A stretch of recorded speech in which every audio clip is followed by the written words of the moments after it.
Airbnb has a lot of hype, but is it worth it? Man, let's see.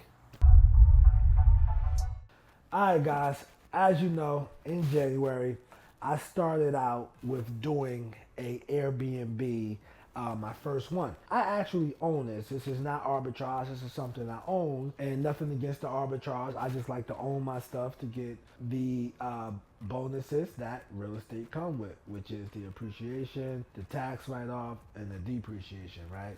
So I like to get those things. But how it's been going? Is it really worth it?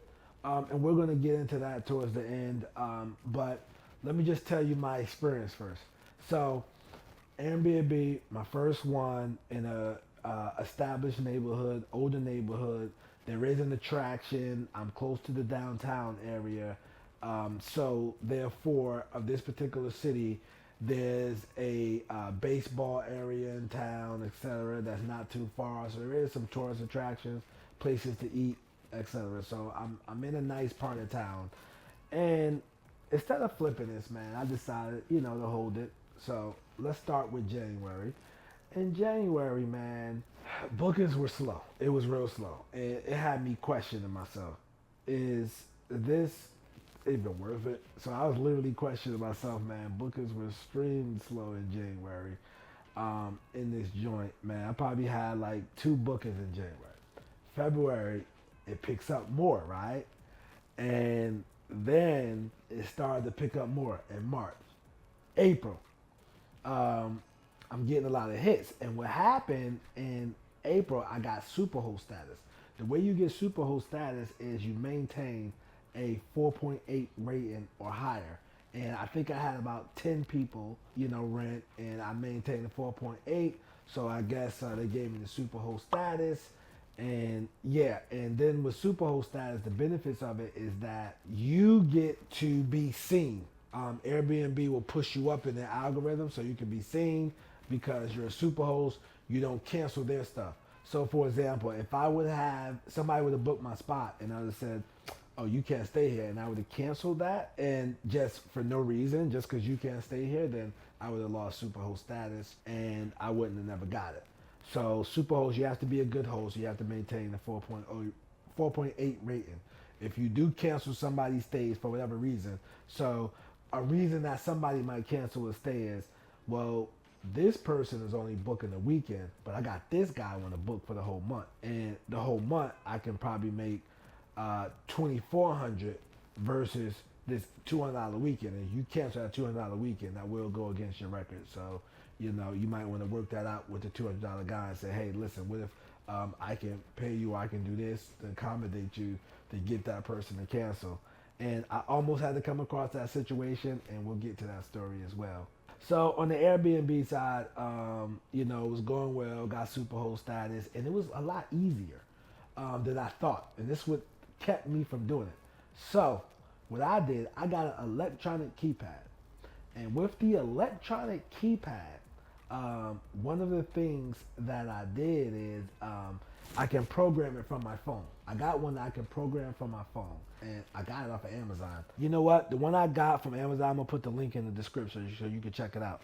But what I did was I actually can code the phone, so for each guest, I can actually change the code when they leave. So it's really convenient. So I don't have to be here to check people in.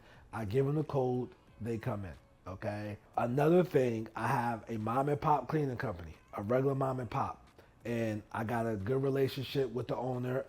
And I give her my give her my check-ins and my check-outs. So she has to clean them and turn them out. And she's really great. Sometimes she might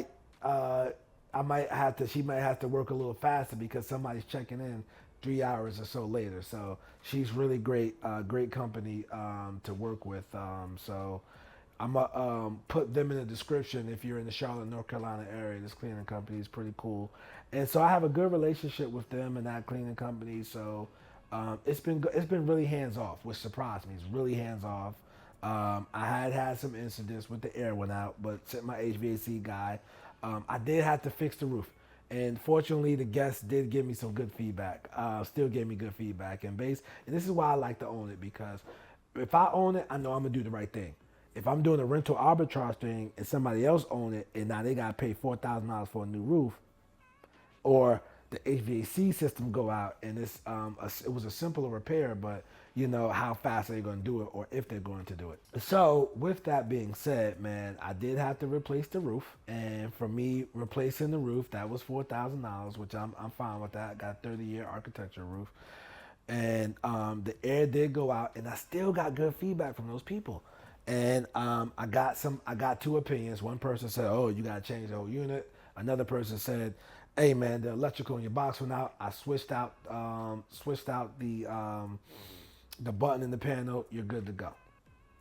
There was literally like a $300 issue. So those are issues that Airbnb, and I know I'm making it seem a little bit easier, but let me say this: VRBO, which is another travel site, vrbo.com. I had like one booking on there, right? And it was like a week-long booking, so I'm excited. Man, this family tore my stuff up, right?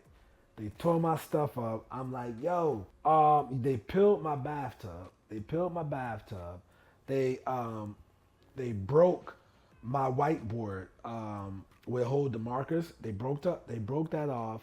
And one of the bedrooms, the chain, they actually that you turn it on and off with and turn the fan on, they actually broke that. Little small stuff, but I'm like, when they left, I'm like, hey, you broke this stuff. And they had a whole bunch of garbage. I'm like, yo, you broke stuff in my house. How you gonna take care of this? And with VRBO, the customer service is not as good. It's not as easy to use, so I can report these people. So I end up having to refinish the tub, to do the tub over white, and everything else, they broke. It hasn't been replaced. It's not necessarily noticeable, but it's like, yo, why did you come in here and be destructive? And then with VRBO, I couldn't, report them. So what I did was I gave her negative feedback on VRBO. She didn't have any feedback prior. I gave her negative feedback, and she gave me negative feedback. So unfortunately, I do have a negative feedback on VRBO, and I'm still in a discount pricing stage on that platform because I only had one booking and it was bad.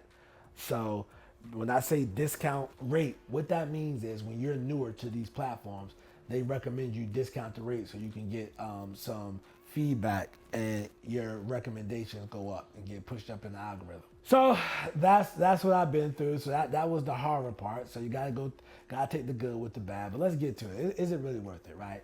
So as a rental, I probably could have got $1,200, $1,300 a month.